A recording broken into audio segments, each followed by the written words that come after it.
হাড় ভঙা জোৰা লগাবলৈ হ'লে এই ড্ৰাগন গছৰ লতা আৰু কেইবিধমান বনৌষধ মিশ্ৰণ কৰি কেনেকৈ এবিধ দৰৱ তৈয়াৰ কৰিব লাগে সেই বিষয়ে আজি আপোনালোকক বুজাই ক'ম। এই ড্ৰাগন গছজোপা জালুকৰ লগত ওপৰত উঠি আছেগৈ যিহেতু আৰু খেতি হিচাপত এখেতে কৰা নাই, ইয়াৰ পৰাই খেতিৰ কাৰণে পুলি উলিয়াব, তাৰে সঁচ পাৰি দিছে আৰু ইয়াত এটা কেৱল ড্ৰাগন ফল লাগি আছে, সেয়া আপোনালোকক জুম কৰি দেখুৱাবলৈ চেষ্টা কৰিম।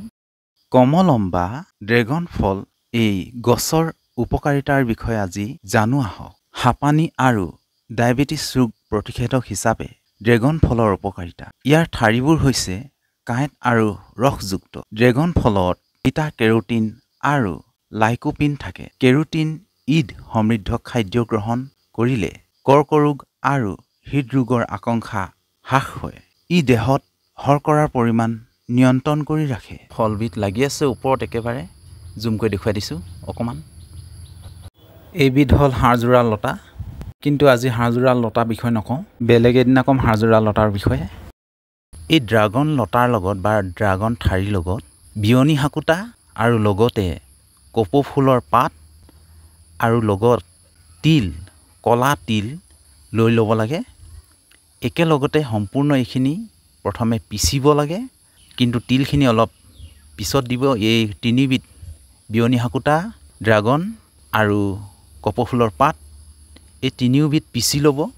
পিছাৰ পিছতহে আপোনালোকে ক'লা তিল দিব আৰু য'ত হাড় ভাঙিছে তাত ভালকৈ প্ৰলেপ দি বান্ধি থ'ব লাগে। এনেকৈ আপোনালোকে 3বাৰ বান্ধিব লাগিব। এবাৰ বান্ধিলে 3 দিনৰ পৰা 5 দিনলৈকে বা 7 দিনলৈকে থ'ব লাগে। তাৰপিছত খুলিব লাগে, আকৌ চেম একেদৰেই আকৌ 3 পৰা 5 দিন বা 7 দিনৰ ভিতৰত আকৌ বান্ধিব লাগে। তেনেকৈ কোৰ্চটো 3বাৰ আপোনালোকে বান্ধিব লাগিব, তেতিয়া হাড়জোৰা লাগে। কিন্তু আপোনালোকলৈ এটা অনুৰোধ যে হাড় ভাঙিলে কেতিয়াও নিজেই চিকিৎসা কৰিব নালাগে, এক্সৰে কৰি ল'ব লাগে, ডক্টৰৰ কাষলৈ গৈ ল'ব লাগে। প্ৰথমে ডক্টৰে আপোনালোকক প্ৰথমে সেইবিলাক ভাল ট্ৰিটমেণ্ট কৰিব। যদিহে আপোনালোকক এই ড্ৰাগনৰ সঁচ লাগে বুলি কয় তেতিয়াহ'লে মেছেজ কৰিব। মেছেজত এটা কণ্টেক্ট নাম্বাৰ দিম, সেই নাম্বাৰত আপোনালোকে ফোন কৰি ল'ব পাৰিব। আৰু যদিহে এই হাড়জোৰাৰ বিষয়ে আৰু অধিক জানিব বিচাৰে তেতিয়াহ'লেও মেছেজ কৰিব, এইকেইটাই নাম্বাৰ দিম। সেই নাম্বাৰত আপোনালোকে ফোন কৰি সুধি লৈ আপোনালোকে আহিব পাৰে বা বুজি ল'ব পাৰে। ড্ৰেগন ফলত এক প্ৰাকৃতিক এণ্টিঅক্সিডেণ্টৰ লগতে ফ্লেভন'ইড, পেনোলিক এচিড আৰু ফাইবাৰ থাকে।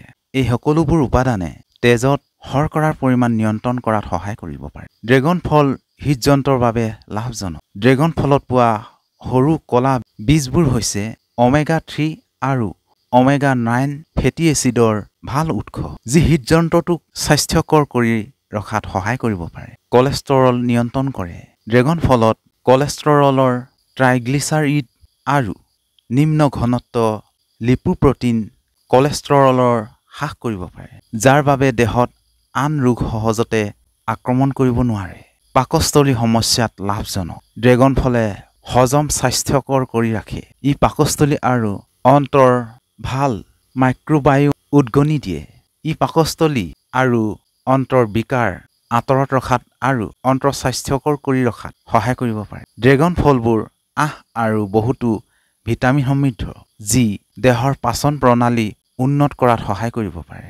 ৰোগ প্ৰতিৰোধ ক্ষমতা বৃদ্ধি কৰে। ৰোগ প্ৰতিৰোধ প্ৰণালী বৃদ্ধি কৰাত ড্ৰেগন ফল অতি সহায়ক। ড্ৰেগন ফলত ভিটামিন চিয়ে ৰোগ প্ৰতিৰোধ ক্ষমতা শক্তিশালী কৰে।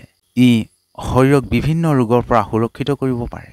ড্ৰেগন ফলে হাড় আৰু দাঁত শক্তিশালী কৰে। কেলছিয়াম আৰু ফছফৰাছৰ এক ভাল উৎস হোৱাৰ বাবে ই হাড় আৰু দাঁতৰ বাবে লাভজনক বুলি প্ৰমাণিত হৈছে। অসমতে হোৱা অতি সুস্বাদু এই ফলবিধ আদৰ আকৌ বিশ্বজোৰা সোৱাদ আৰু পুষ্টিগুণৰ দিশৰ পৰা অতি উত্তম ফল হিচাপে পৰিগণিত হোৱা এই ফলবিধ অসমৰ অতি কম সংখ্যক লোকেহে চিনি পায়, কাৰণ ফলবিধ অসমত প্ৰৱেশ কৰা বৰ বেছি সময় হোৱা নাই। এই ফল প্ৰথম খেতি হৈছিল ভিয়েটনামত। বৰ্তমান কিন্তু অসমৰ বিভিন্ন স্থানত কৃষকসকলে এই ড্ৰেগন খেতি কৰিবলৈ আৰম্ভ কৰিছে। তাৰ ভিতৰতে আপুনিও এই খেতি কৰি বহুতো লাভান্বিত হ'ব পাৰে। বজাৰত ইয়াৰ মূল্য 400 পৰা 500 পৰ্যন্তলৈকে পাৰ কেজিত হয়। এই ফলবিধত vitamin B complex, omega 3 fatty acid, vitamin C, vitamin E, calcium, phosphorus, potassium, carbohydrate, protein আৰু ফাইবাৰ আদি প্ৰচুৰ পৰিমাণে থাকে। ড্ৰেগন ফলত অতি বেছি পৰিমাণত ফাইবাৰ থাকে, যাৰ বাবে হজম শক্তি বৃদ্ধি পায়। এই ফলবিধ খোৱাৰ ফলত বদহজম, পেট চলা আদিৰ সমস্যাৰ পৰাও মুক্তি লাভ কৰিব পাৰি। ড্ৰেগন ফল খোৱাৰ ফলত তেজত থকা গ্লুক'জৰ মাত্ৰা হ্ৰাস পায়। ডায়েবেটিছ ৰোগীৰ বাবে এই ফল অতিকৈ উত্তম। ড্ৰেগন ফল নিয়মিতভাৱে খালে ইয়াত থকা কেলছিয়ামৰ ফলত দেহৰ হাড় শক্তিশালী হয়। ড্ৰেগন ফলে কেলছিয়ামৰ ফলত হোৱা হাড়ৰ ৰোগ নোহোৱা কৰে। এই ড্ৰেগন ফল খালে অকালতে বাৰ্ধক্য হোৱা বাধা প্ৰদান কৰে আৰু দেহ সতেজ কৰি তোলে। আপোনাৰ শৰীৰৰ ইমিউনিটি ছিষ্টেম ষ্ট্ৰং কৰি ৰাখে, যাৰ ফলত মানৱ দেহৰ ৰোগ প্ৰতিৰোধক ক্ষমতা বৃদ্ধি কৰে। গতিকে বন্ধু-বান্ধৱসকল, আপুনিও এই ড্ৰেগন খেতি কৰিব পাৰে। বন্ধুসকল, যদিহে ভিডিঅ'টো ভাল লাগিল তেতিয়াহ'লে শ্বেয়াৰ কৰি দিয়ে যেন, আৰু আপুনি যদিহে এই ড্ৰেগন ফুডৰ কিবা গুণাগুণৰ বিষয়ে জানে তেতিয়াহ'লে কমেণ্টত নিশ্চয় জনাই দিয়ে যেন। ধন্যবাদ।